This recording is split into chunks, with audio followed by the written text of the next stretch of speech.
Hey, welcome back to the Handlebar Garden. Howdy, howdy. On this one, we're going to talk about winterizing your bike. What we do. Yeah, for East Tennessee. Now, if you live, in Arizona or something like that, you probably never heard of winterizing. Right. You ride till you break it, and then you're down till you fix it. So if you want to hear the rest of the story, wait till after this.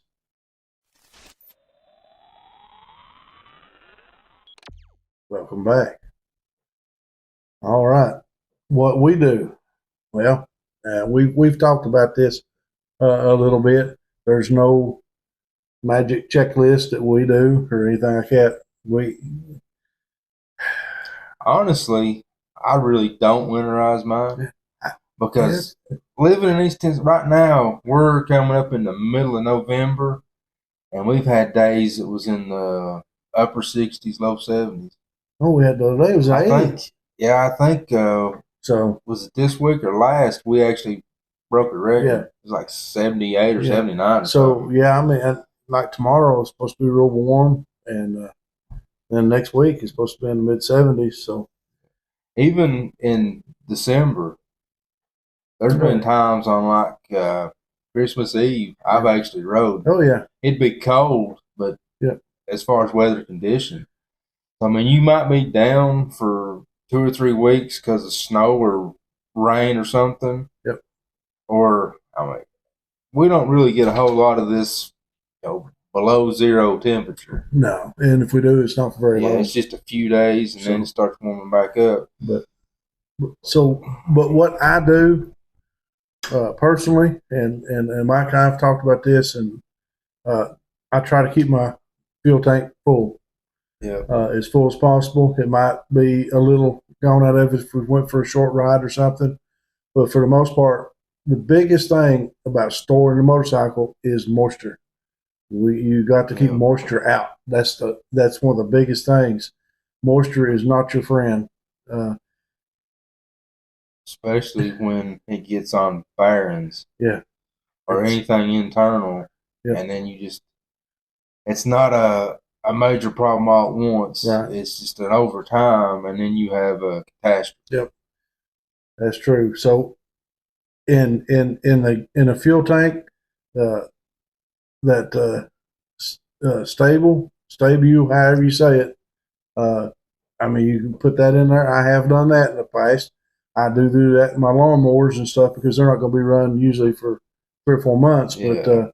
But in the bike, if I've got it full and I know I'm not going to ride it for a month, yeah, I'll put what it calls for in the tank, and just to keep the octane levels up. Uh, so with that said, uh, try and I'm really real close to being due a service, and probably before this end of this year, if I get the next, I could go ahead and probably get that service done now. But it'd be nice to have a good fresh service. That way you got new oil, new everything, all that there will be no water, no moisture mixed in with it, so that's good. And another thing I always do, I do this regardless year round, is when I park the bike, generally I plug a battery tender up to it, uh, and that don't matter if I'm riding the next day.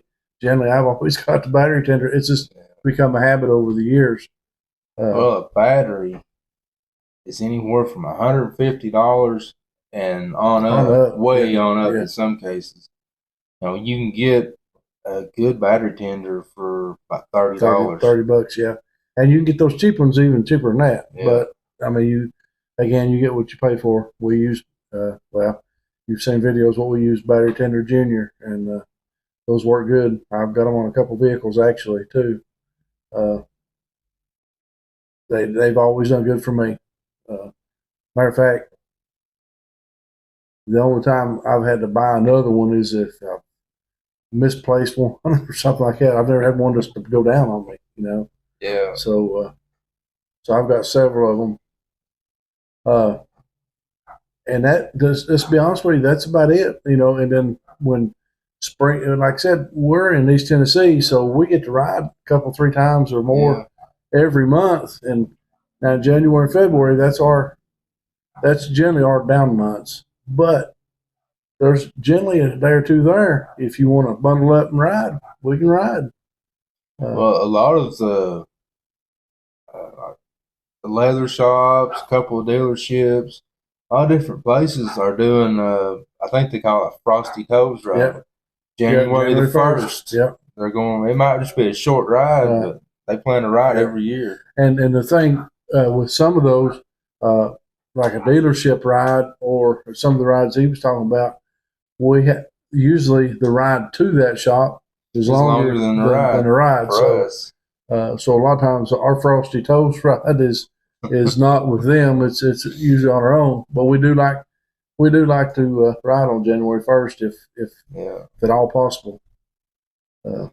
But then when you come into springtime, I will say this, and I've learned this over the years. My bike, where it sets is concrete. I put these, I don't know, they're like pads. You step on or stand on. They slip together.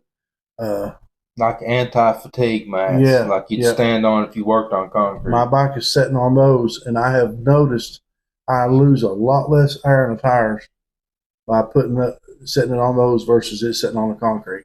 The concrete will suck air out of them tires a lot quicker than it versus sitting on that. So, and every once in a while, to say we're not going to ride for 3 weeks or better, I'll at least go out there once a week and move the bike a little bit. I'll move it back maybe a foot.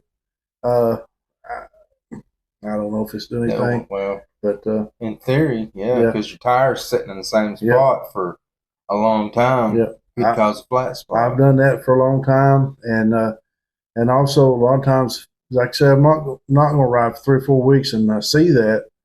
I will fire it up and actually let it get to temp. And not just let it sit there and idle, kind of give it throttle through a little bit, to let the engine completely. Now, I've always heard that if you don't let it completely warm up, you're doing more damage than you're good. And a lot of people, even cars, they'll go out and start them and run them for a few minutes, rev them up a little bit, thinking that's charging the battery up. Right, no, it's killing it. It ain't helping the battery, and it's not helping your motor at all. I don't know that I'm going to get this number correct, but it's close. When you fire a bike up, you have to ride it 20 miles. I'm talking about stock charging system. I believe you ride it 20 miles at 45 mile an hour before it ever charges back up to full where it was when you fired it up. That's what I've heard of what I've read. So if that's true, and you're firing it, especially if you're not running a battery tender, then you're just you're killing the battery. Well, it takes a lot more than anybody realizes for that starter to crank everything over. It does. Well, especially when it's cold too. Yeah. Well, with ours, how many Milwaukee 8s have you ever seen with a kickstart? That's true. That's a lot to be kicking over. So that little bitty starter, that's doing a lot of work. Yeah, boy.